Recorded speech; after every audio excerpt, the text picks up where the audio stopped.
میری بہن کا بیٹا شہر میں پڑھنے آیا تو میں نے اسے اپنے گھر رکھ لیا، کیونکہ میں اکیلی ہوتی تھی، شوہر ملک سے باہر ہوتے تھے۔ شوہر سے بات کی تو وہ مان گئے۔ میری بہن کا بیٹا میرا بہت خیال رکھتا تھا، بازار سے کچھ بھی لانا ہوتا تو وہ لا دیتا۔ پھر میں ایک دن بیمار ہو گئی اور پھر میری بہن کا بیٹا کہتا کہ آپ اب آرام کرنا۔ رات کو وہ مجھے دودھ کے ساتھ دوا کھلا کر چلا جاتا۔ جب صبح اٹھتی تو مجھے بہت سکون ہوتا۔ ایک دن میرے پیٹ میں شدید درد ہو رہا تھا، ڈاکٹر کے پاس گئی۔ ڈاکٹر نے کہا کہ تم حاملہ ہو۔ میری تو جان نکل گئی اور آسمان میرے سر پر آ گرا۔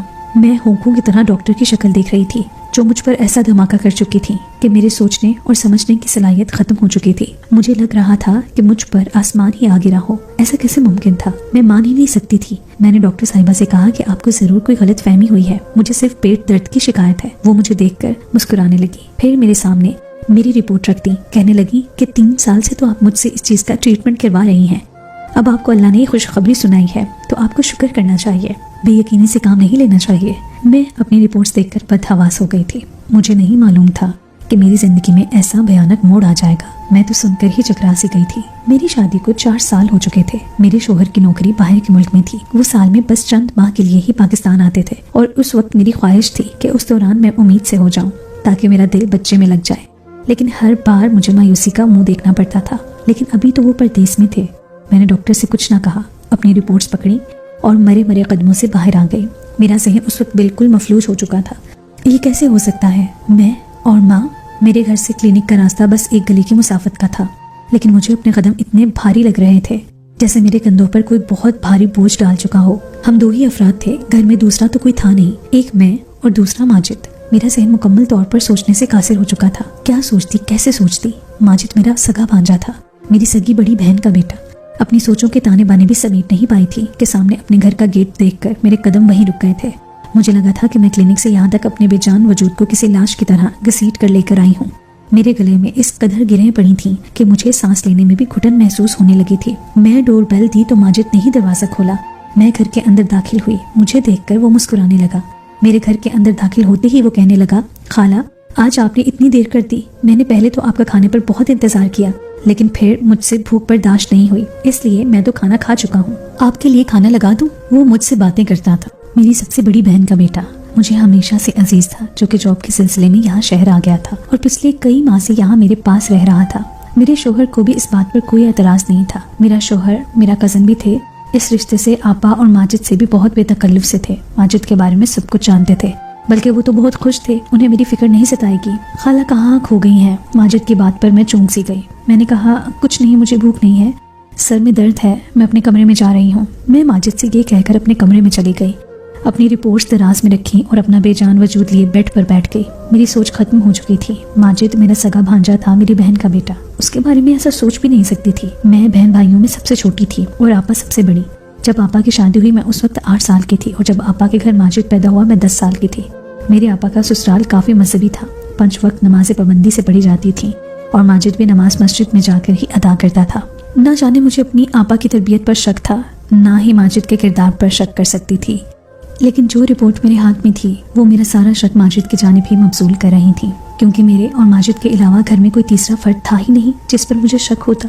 میں اپنا سر دونوں ہاتھوں میں لے کر بیٹھ گئی۔ مجھے یاد آنے لگا کہ پچھلے کئی دن سے ماجد مجھے دودھ کے ساتھ دوا دیتا ہے، جسے کھا کر میں گہری نیند سو جاتی ہوں، اور صبح جب میں اٹھتی ہوں تو بہت فریش ہوتی ہوں۔ کیا ماجد مجھے نیند کی دوا دیتا ہے؟ اور میرے سونے کے بعد ٹپ ٹپ آنسو میری آنکھوں سے گرنے لگے۔ میرے گلے میں آنسوؤں کا گولا تھا، جس کی وجہ سے میرے اندر گھٹن سی بڑھتی جا رہی تھی۔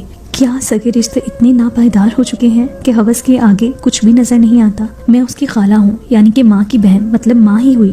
وہ میرا محرم ہے، میرا اس سے پردہ بھی نہیں ہے۔ جیسے وہ میرے بارے میں ایسے سوچ سکتا ہے، کیسے اس کا دل اس گناہ کے لیے آمادہ ہو سکتا ہے؟ میں ہچکیوں سے رو رہی تھی۔ اس اذیت کا اندازہ شاید کوئی لگا ہی نہیں سکتا تھا جو میں سہ رہی تھی۔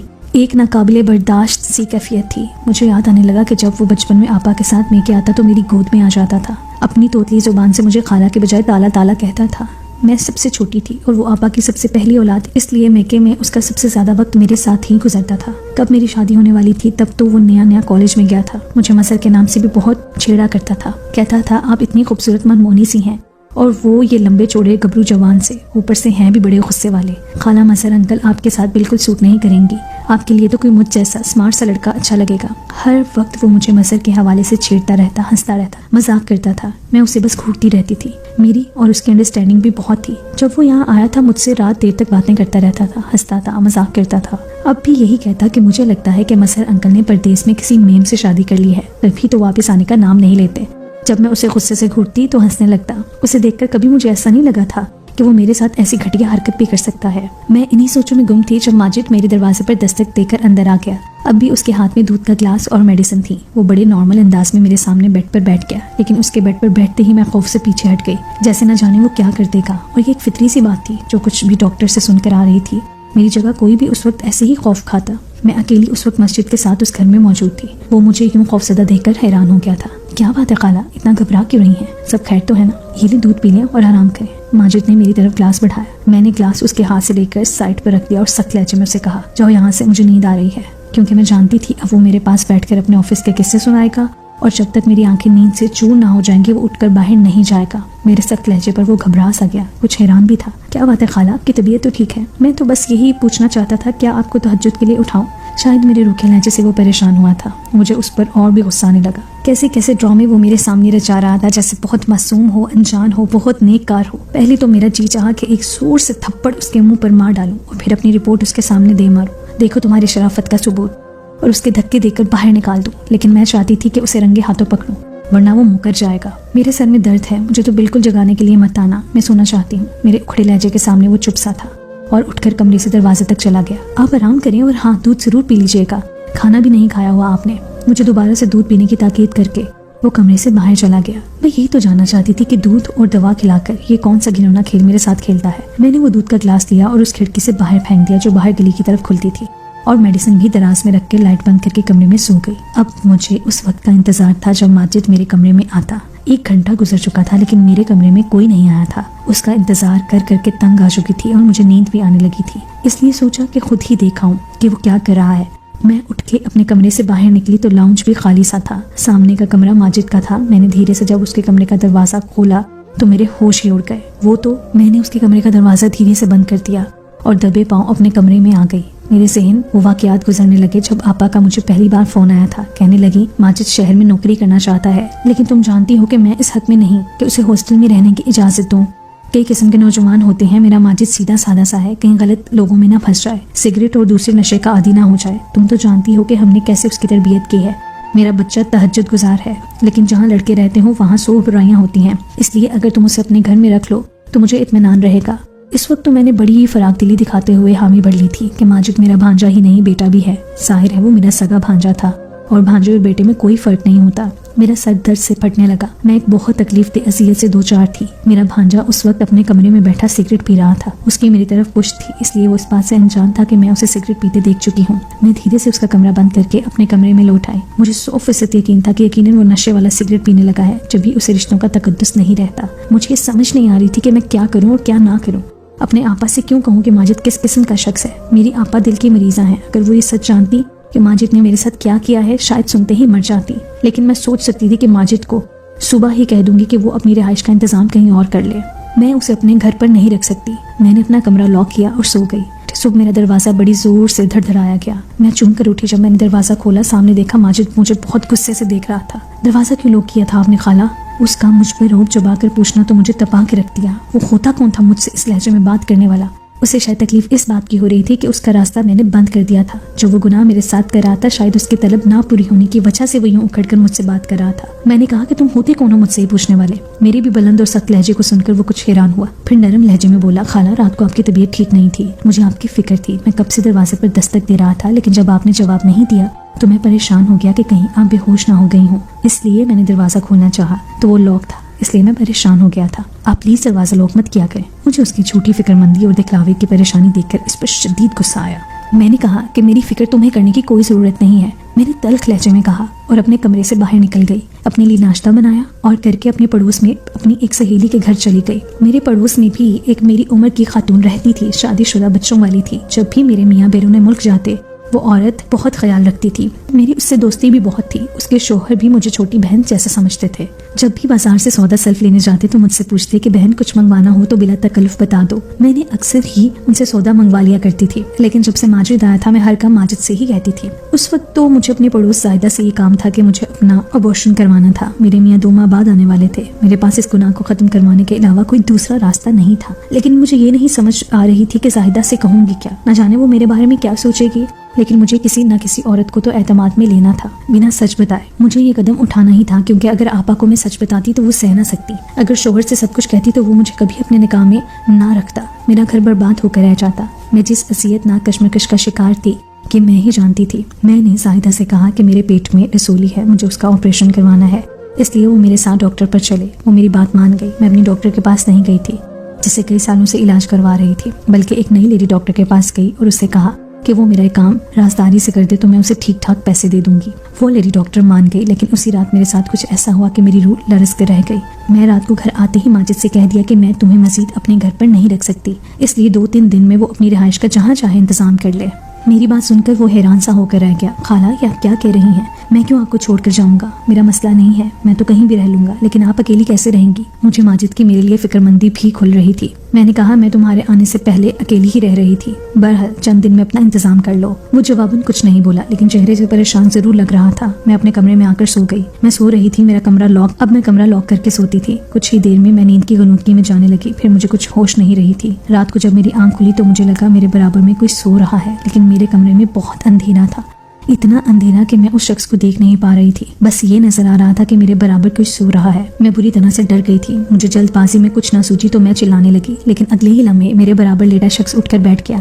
اس پہلے کہ میں بیڈ سے اٹھ کر جاتی اس شخص نے میرے منہ پر ہاتھ رکھ دیا۔ اب تو میں بدحواس سی ہو گئی تھی۔ اس سے پہلے کہ میں اپنے بچاؤ کے لیے کوئی تدبیر اختیار کرتی اس شخص نے سائڈ ٹیبل پر رکھا لیمپ آن کر دیا۔ اس شخص کو دیکھ کر تو میں اپنے ہوش ہی کھو بیٹھی تھی۔ میرے سامنے میرا شوہر تھا۔ مظہر کب گھر آ گئے تھے؟ وہ بھی بنا کسی پیش کے اطلاع کے، یہاں اچانک سے آ گئے تھے۔ وہ مسکرانے لگے، کہنے لگے تمہیں سرپرائز دینا چاہتا تھا۔ جب میں گھر پہنچا تو ماجد نے دروازہ کھول دیا تھا، اسے معلوم تھا کہ میں آ رہا ہوں، لیکن جب میں کمرے میں آنے لگا تو کمرہ لاک تھا۔ مت پوچھو کھڑکی کے راستے سے مجھے اندر آنا پڑا۔ عجیب ہو تم بھی، یہاں کون سا کوئی غیر تھا جو تم نے دروازے لاک کیے سوئی تھی؟ مظہر کی بات کا میں کیا جواب دیتی؟ میں اس وقت بہت زیادہ دل برداشتہ ہو گئی تھی، اس لیے مظہر کے ساتھ لگ کر میں بے تحاشا رونے لگی۔ وہ تو مجھے یوں روتا دیکھ کر سمجھے کہ میں ان کی اداس ہو گئی ہوں، اس لیے یوں انہیں اچانک سامنے پا کر رونے لگ گئی ہوں، لیکن حقیقت تو جانتی تھی کہ مجھ پر کیا بیتی ہے۔ وہ مجھے تسلی دینے لگے۔ صبح جب میں اٹھی تو مظہر ابھی سو رہے تھے۔ میں بہت پریشان تھی۔ آج میں نے ڈاکٹر کے پاس ابورشن کروانے جانا تھا، لیکن مظہر کی موجودگی میں یہ ممکن نہیں تھا۔ اب میں یہ سوچ کر پریشان تھی کہ مظہر سے کیا بہانہ بناؤں گی، کیسے بات چھپاؤں گی۔ میں پریشان سی باہر لاؤنج میں بیٹھی تھی جب ماجد کچن سے نکلا۔ وہ اپنے لیے ناشتہ بنا کے ٹیبل پر رکھ رہا تھا اور مجھ کو دیکھ کر مسکرا کر کہنے لگا، خالہ کیسا لگا آپ کو انکل کا سرپرائز؟ میں نے اسے غصے و نفرت سے دیکھا اور کہا کہ کس قدر ڈھیٹ اور ڈرامے باز انسان ہو تم، ایسی معصومیت سے بھری اداکاری کیسے کر لیتے ہو؟ شرم نہیں آتی تمہیں؟ ایک طرف خالہ کہتے ہو اور دوسری طرف میں یہ سب سہ سہ کر تھک چکی ہوں، اس لیے بنا لحاظ کے میں نے اسے جو بھی آیا کہنا شروع کر دیا، اور وہ ایسا ڈھیٹ تھا کہ اب بھی مجھے حیرت سے دیکھ رہا تھا۔ کہنے لگا، خالہ کیا کہہ رہی ہیں آپ؟ مجھے آپ کی بات بالکل سمجھ نہیں آ رہی۔ میں نے ایسا بھی کیا کیا جو آپ اس طرح سے مجھ سے بات کر رہی ہیں؟